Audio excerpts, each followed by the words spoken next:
gudoomiye waad mahadsan tahay kulankii maanta aad yeelateen madaxweynaha iyo labadiina gudoomiye ee xisbiyada mucaaridka maxaa ka soo baxay waxaan waramade waqtigii waa dhamaaday maxaa qabateen intii muddada qabsateen madaxweyne waxaan qabanay ma jirto arrintu way nagala ballaaratay waxaan idii qirinaa inaan magaranaysaa guddidaasi aanay guddi qaban karta ahayn marka laga eego xagga tayada iyo xagga experience-ka way aragnimada way daqaada go-aankina waanu qaadanay laakiin sharci ma hayno sharci nasiya marka sharci ma hayo muxuu uga jeeday maxaad se u fahanteen idinku sharcan ku kala jaran ma hayno yidhi daba waxaan yaano marka ay caawiyo saan ku caawinayo dee loo tago reerahoodii iyo waxaan dee caqli gelin waxaan waxaad ma jirtee madaxweyne adiga haye arrintii u yeero xataa is-asila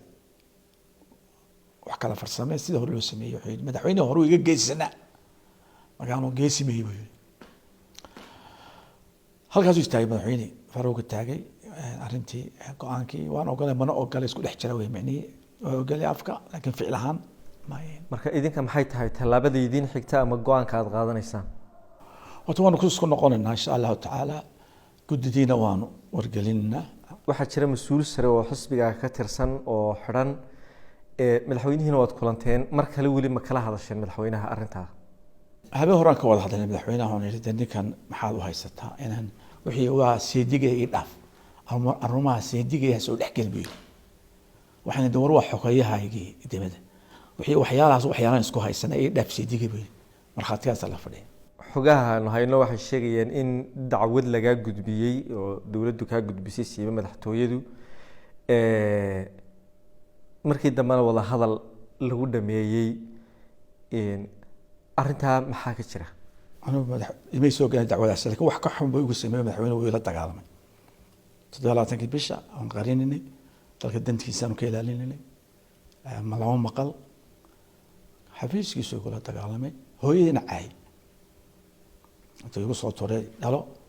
hooyada waxa ku sameeyay wiili laadna kula soo orday laakiin waxaan leeyahay sheegin laakiin hadda waa sheegin marka arrinta sababtay inaad isku dhacdaan oo waliba aad isku gacan qaadaan maxay ahayd arrinta waxa isku keenay ninka la yiraahdo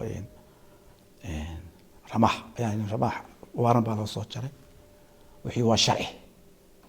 waxaan sharci ma hadda aynkaas noqoto dawladda inuu isdaafacnaa idinku waxaad tihiin xisbiyadii mucaaradka oo doorka dowladnimada qayb weyn ku leh oo waliba la xisaabtankii dowladda ah ee lagu xisaabtamayayna inay mustaqbalka bedeli doonaan marka idinka muxuu yahay maxaa laydinkaga talagelayaa ee idin qorshaysan